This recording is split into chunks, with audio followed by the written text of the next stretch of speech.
Hello everyone, welcome to my channel India law academy. आज हम article 12 के बारे में जानेंगे या इसके बारे में डिस्कशन करेंगे। आर्टिकल 12 कॉन्स्टिट्यूशन का ऑफ इंडिया का, और क्या बोलते हैं इसके जो हम मुझे एक व्यूवर ने रिक्वेस्ट भी की थी कि जैसे पार्ट 2 से मतलब है पंचायत के बारे में, हाई कोर्ट के बारे में या म्यूनसिपाल्टी के बारे में और जो गवर्नमेंट की फंक्शन होते हैं उनके बारे में वीडियो बनाने के लिए। लेकिन उससे पहले हमें जानने से पहले हमें आर्टिकल 12 जानना होगा। आर्टिकल 12 एक तरह से जो है डेफिनेशन पार्ट है, और ये जो है कहना चाहिए ये इतना इम्पोर्टेंट तो नहीं है, लेकिन हाँ एक जनरल नॉलेज, लॉ स्टूडेंट हो या कहना चाहिए कोई भी कंपटीशन अगर आप दे रहे हैं तो आर्टिकल 12 को हमें जानना बहुत ज़रूरी है, जो कि स्टेट के बारे में बताता है कि स्टेट के अंदर कौन कौन सी चीज़ें आती हैं, या स्टेट अगर कोई भी इंस्टीट्यूशन है या कोई सा भी यूनिवर्सिटी है या कहना चाहिए कोई भी कॉरपोरेशन है वो स्टेट के अंदर कब आ सकता है, ये सब चीज़ें हमें बताता है। और ये आर्टिकल 12 देखा जाए तो एक बेसिक नॉलेज होने के लिए बहुत इंपॉर्टेंट है और हर पर्सन को इसके बारे में पता होना चाहिए। ठीक है, तो अभी हम स्टार्ट करते हैं। आर्टिकल 12 क्या कहता है?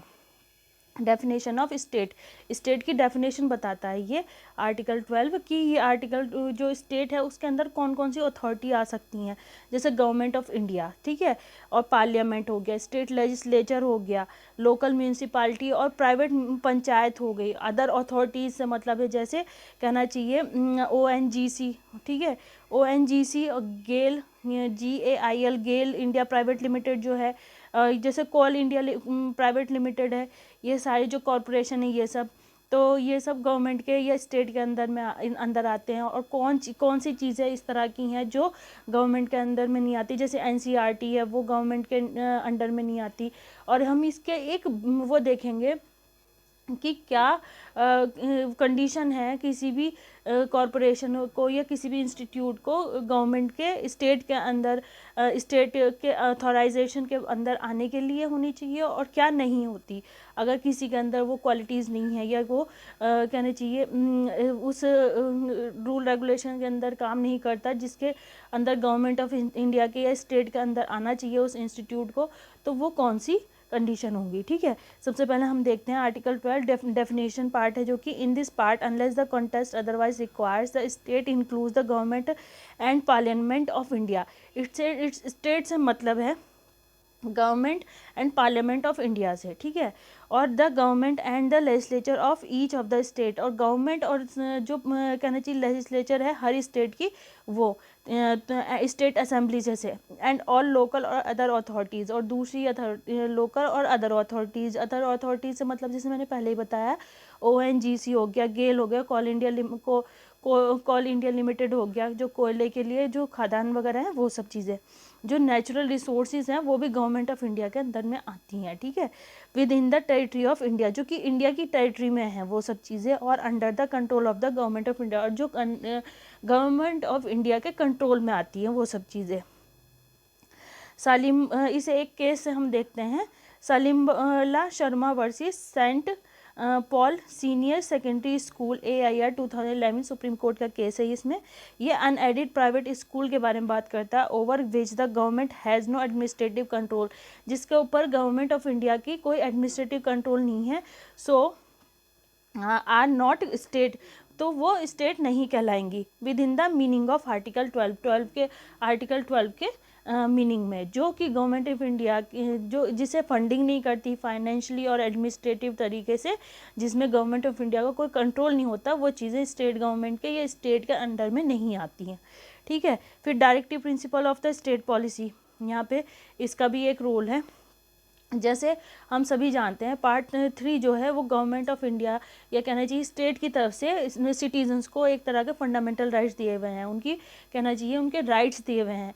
लेकिन पार्ट 4 जो है directive principle of the state policy, article 51A में जो दिए हुए हैं, आर्टिकल 36 से लेके 51 तक हैं। Directive principle of the state policy जो है आर्टिकल 36 to 50 तक है। तो इसमें जो दिए हुए हैं तो इसमें जो कहना चाहिए ड्यूटीज़ दी हुई हैं वो स्टेट के लिए सिटीजन्स को वो ड्यूटी दी गई हैं कि सिटीजन्स को स्टेट के लिए क्या क्या काम करने हैं, ठीक है। Directly principle of the state policy में जो है आर्टिकल 36 देखते हैं हम। In this part unless the context otherwise requires the state has the same meaning as in part 3। State का वही मीनिंग होगा जो कि पार्ट 3 में है, ठीक है। पार्ट 3 के अकॉर्डिंग क्या है वो देखते हैं हम। आर्टिकल 36 फंडामेंटल राइट्स और directive principle of the state policy, ये दोनों जो है पैरेलल है एक दूसरे के, दोनों साथ काम करते हैं। जैसे हम अपने कॉमन एक लाइफ स्टाइल में भी देखते हैं, अगर हमारे पास राइट्स हैं तो हमारे पास ड्यूटीज़ भी हैं, ठीक है। अगर हम अपने राइट्स फुलफ़िल नहीं करते तो हम अपनी ड्यूटीज़ फुलफ़िल नहीं करते तो हम राइट्स की भी डिमांड नहीं कर सकते। तो सेम ऐसी ही यहाँ पे हम स्टेट के साथ भी है, कोई भी सिटीज़न के साथ है, ठीक है। जैसे हम अपना एक एग्जांपल से समझते हैं। जैसे कोई भी पर्सन वो देता है, टैक्स देता है, तो गवर्नमेंट से सवाल करने का उसका राइट बनता है, ठीक है। और उसकी ड्यूटी है टैक्स पे करना, ठीक है। तो वो सब चीज़ें जैसे इस तरह से इस सिचुएशन में होता ही है। जैसे अभी फार्मर्स प्रोटेस्ट कर रहे हैं, तो उसमें वो प्रोटेस्ट क्यों कर रहे हैं, क्यों सवाल पूछ रहे हैं गवर्नमेंट से, क्योंकि एग्रीकल्चर से बहुत सारा टैक्स दिया जाता है। तो वो उसके लिए जो फार्म्स बिल बनाए गए हैं गवर्नमेंट ने जो बनाए हैं फार्मर्स के लिए, वो उन्हें पसंद नहीं आ रहे हैं, उनके कहीं ना कहीं राइट्स का वायोलेशन होगा, तो वो उसे कहना चाहिए उसके अगेंस्ट में प्रोटेस्ट कर रहे हैं कि ये बिल या तो बिल्कुल चेंज किया जाए या फिर इनमें अमेंडमेंट के तो मना ही कर रहे हैं, बल्कि कह रहे हैं कि एक्ट को बिल्कुल वायलेट कर देना चाहिए या रिपील कर देना चाहिए। वाई स्टेट डिफाइंड, स्टेट की डेफिनेशन क्यों दी गई है कॉन्स्टिट्यूशन ऑफ इंडिया में, हम ये देखते हैं। जैसे technical meaning as state what is used in या under article 12 defined fundamental rights और directive principles of the state policy primary applies on state. जो directive principle of the state policy और फंडामेंटल राइट्स हैं वो दोनों directly apply होती है जो स्टेट पॉलिसीज़ होती है उनके द्वारा। प्राइमरली अप्लाइज ऑन स्टेट पर अप्लाइज होती हैं, ठीक है। Defined state what is the entity of state that will include directive principle of the state policy में और हमारे फंडामेंटल राइट्स में जो हमारी एंटाइटी है स्टेट की वो इसमें डिफाइन की गई है या इसमें बताया गया है इनके बारे में।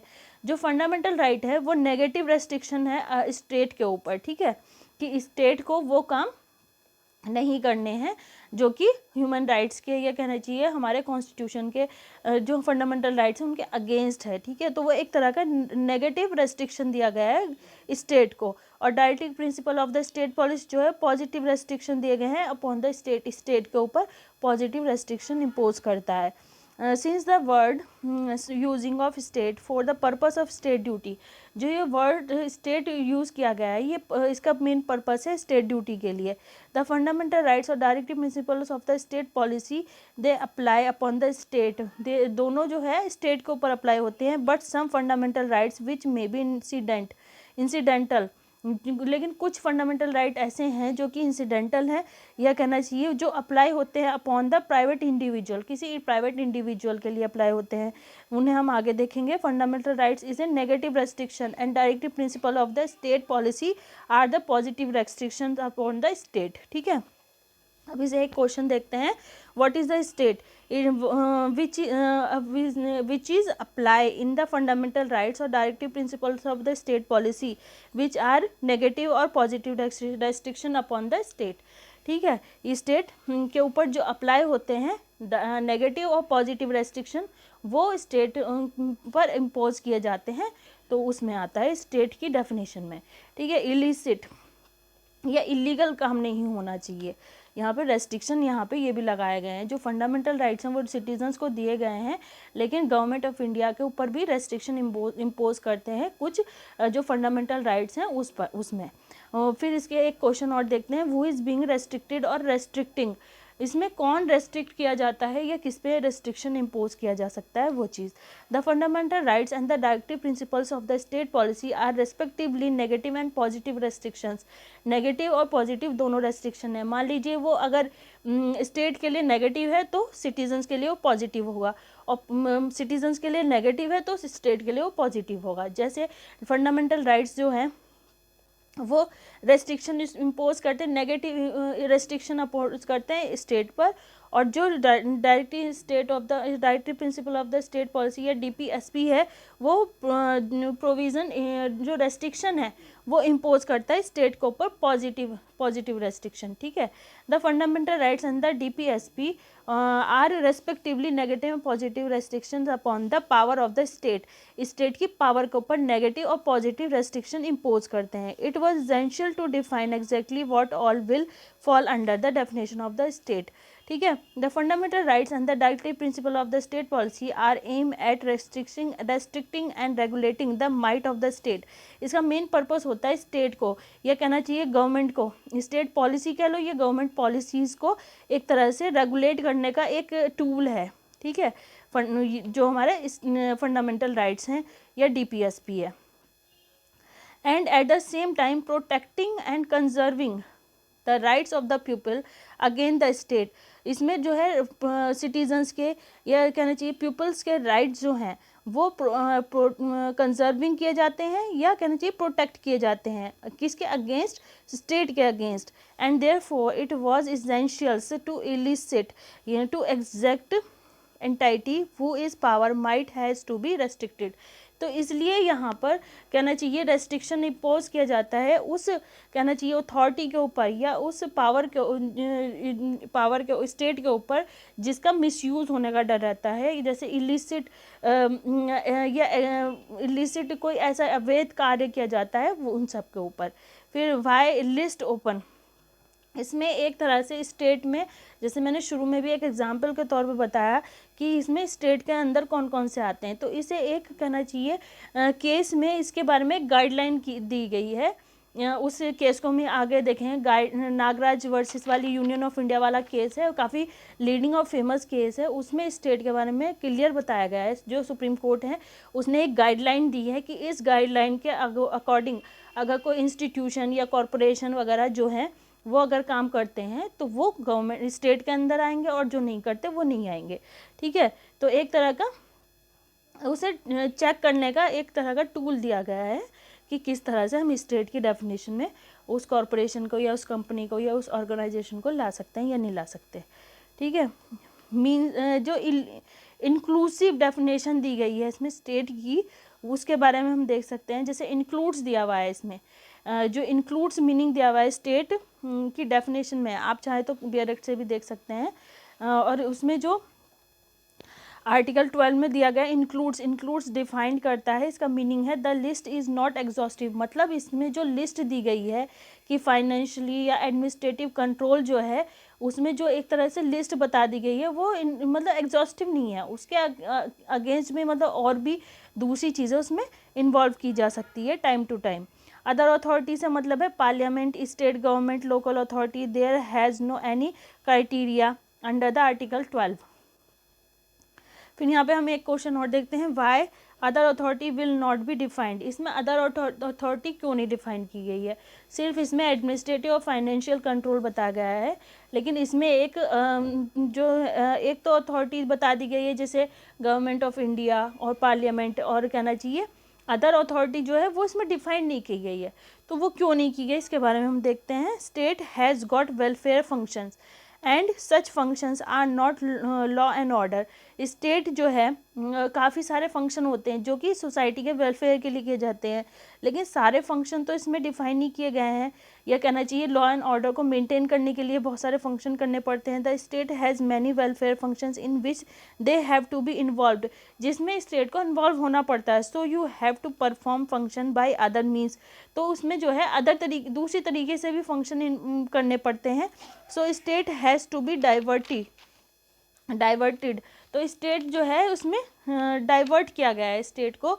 That's why state functions should be further by any other entity live, जैसे कि इसमें अदर जो कहना चाहिए अदर अथॉरिटी में, जैसे कि गेल हो गया, कॉयल इंडिया लिमिटेड हो गया, और कहना चाहिए ONGC हो गया, तो इनका जो फंक्शन है वो अदर अथॉरिटी में क्यों दिया गया है? कर तो वो स्टेट के लिए रही हैं, लेकिन कहना चाहिए इसमें स्टेट वेलफेयर के लिए काम हो रहा है, लॉ एंड ऑर्डर मेंटेन करने के लिए किया जा रहा है, लेकिन उसमें जो है डायरेक्ट कंट्रोल नहीं है गवर्नमेंट का। कहना चाहिए ना तो फाइनेंशियली हो या फिर एडमिनिस्ट्रेटिव कंट्रोल हो, तो दोनों में से दोनों भी हो सकते हैं और एक भी हो सकता है। जैसे एडमिनिस्ट्रेटिव कंट्रोल भी हो सकता है किसी पर, और किसी पर जो है फाइनेंशियल कंट्रोल भी हो सकता है, तो ज़रूरी नहीं है वो स्टेट के अंदर इंक्लूड होगी। तो अदर अथॉरिटी को इसलिए इसमें डिफाइन नहीं किया गया, क्योंकि वो टाइम के साथ साथ इसमें कभी ऐड कर दिया जाता है जैसे जैसे सोसाइटी की नीड होती है। ठीक है, अब इसके बाद हम देखते हैं ONGC they would have fall under entity, other entity में फॉल करती है, बॉडी और which perform body but their ministry are under some not to be bound और control, that's why its are under state local और independent body. तो इसमें जो है गवर्नमेंट का डायरेक्ट कहना चाहिए इन्वॉल्वमेंट नहीं होता, या डायरेक्ट कंट्रोल नहीं होता, तो वो अदर अथॉरिटी में या लोकल बॉडीज़ में इंडिपेंडेंटली काम करती हैं, but they all are perform for the state, लेकिन वो स्टेट के लिए काम करती हैं।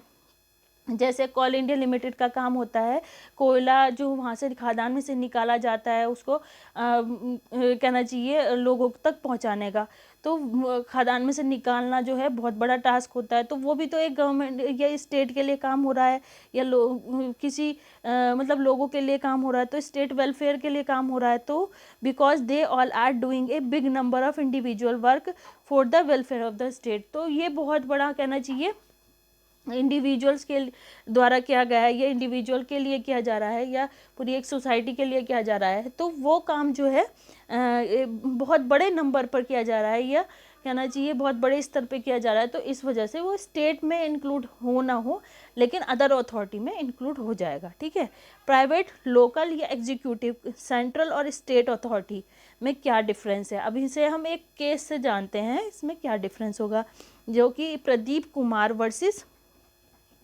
कुमार विश्वास versus Indian institute of chemical biology AIR 2002 supreme court का केस है। 7 जजेस बेंच है ये, SP भदौरिया चीफ जस्टिस में इसमें जजमेंट डिलीवर किया, और जजमेंट डिलीवर्ड बाय 5-2 मेजॉरिटी से इसमें जजमेंट डिलीवर किया गया इस केस में।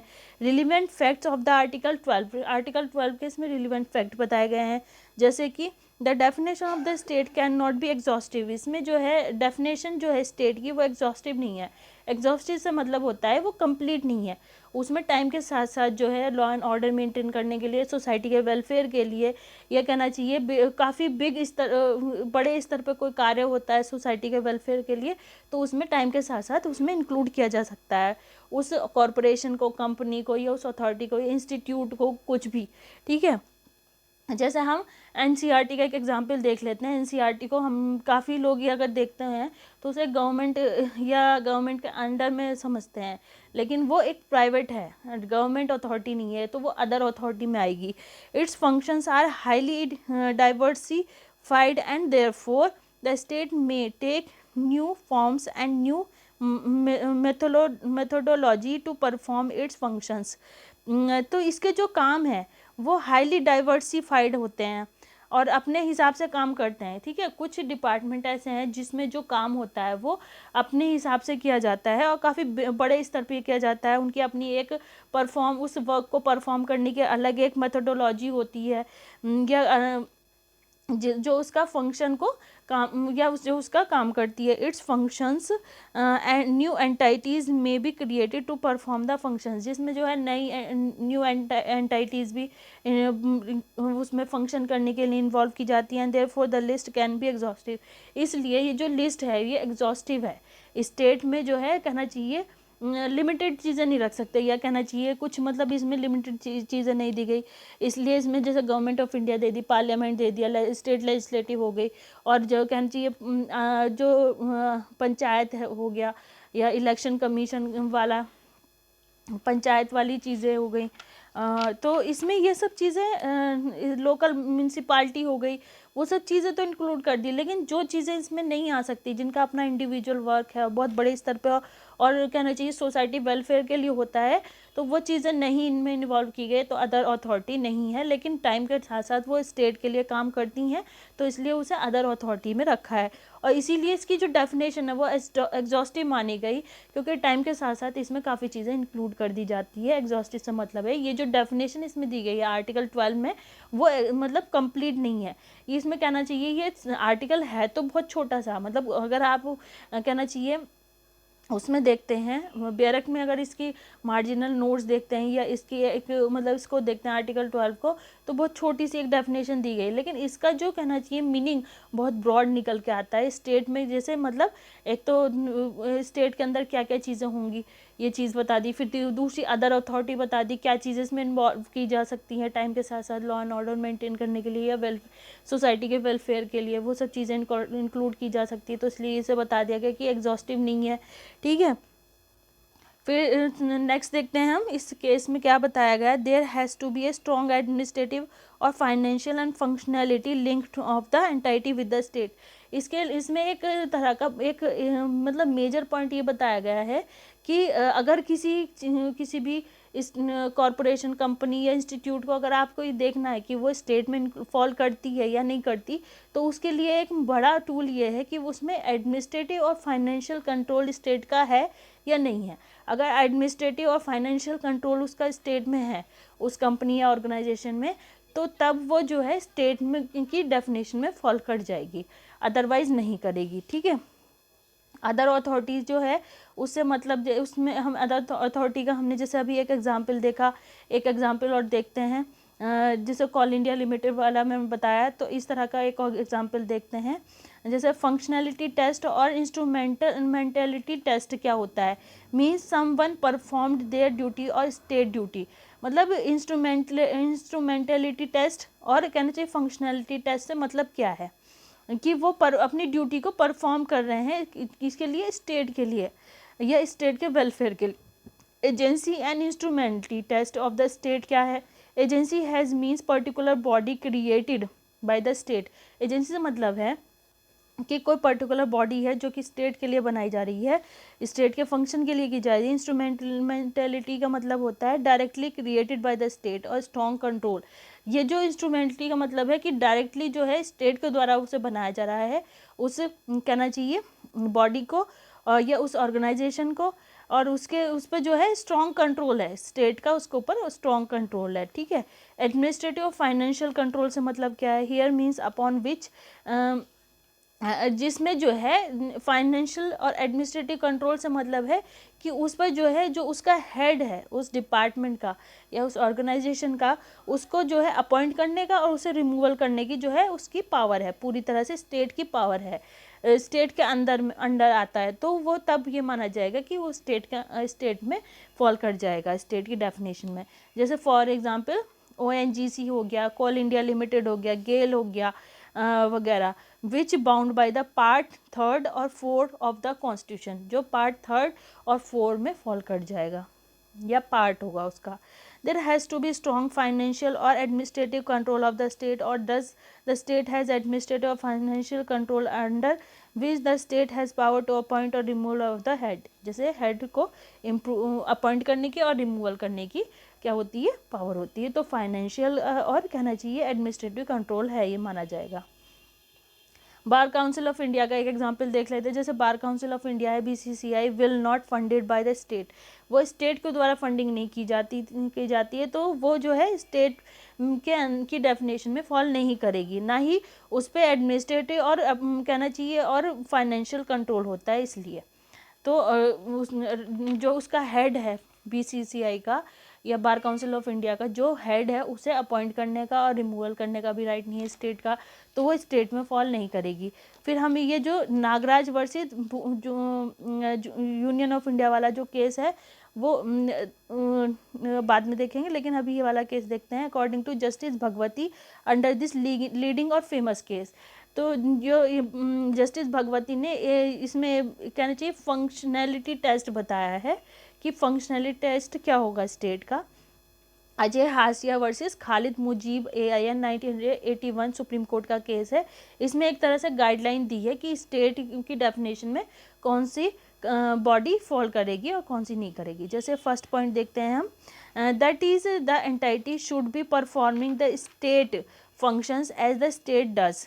ठीक है, स्टेट जैसे काम करता वैसे ही वो जो एंटाइटी है वो वैसे ही काम कर रही है स्टेट के लिए। ठीक है, नेक्स्ट है the entire finances of the entity is funded by the state. और फाइनेंशियल जो कंट्रोल है वो स्टेट का है, तब भी वो स्टेट की डेफिनेशन में फॉल कर जाएगी। If the entire finances is not funded then a major portion of the finances is funded by the state. अगर पूरा फंड नहीं किया जा रहा है पूरी तरीके से तो पार्टली किया जा रहा है।